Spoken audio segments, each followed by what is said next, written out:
Well, there are lots of memorable moments.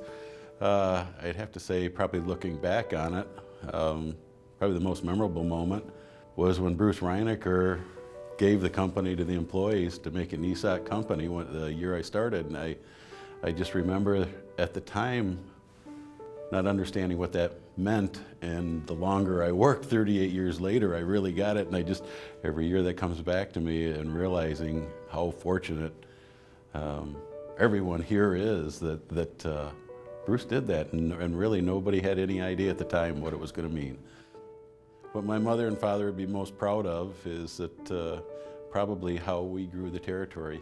My father certainly had a very successful career in the territory, but we started out together. My first job was at 4 years old. I would pass out cones to the kids coming down to class, and that was my daycare. So we kind of started in the business together, though he did a lot more. He actually photographed the kids' pictures. I kind of watched the whole thing from the small office where we would have, run the business in the basement. New photographers would come and stay with us for the fall.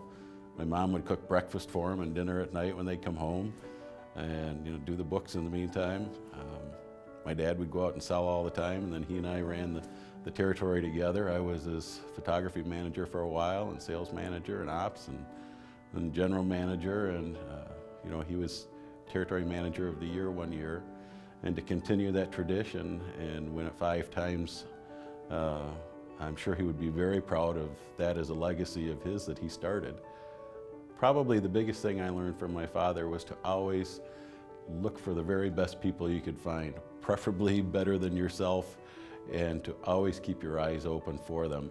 He always had a way of bringing really good people in and attracting talent.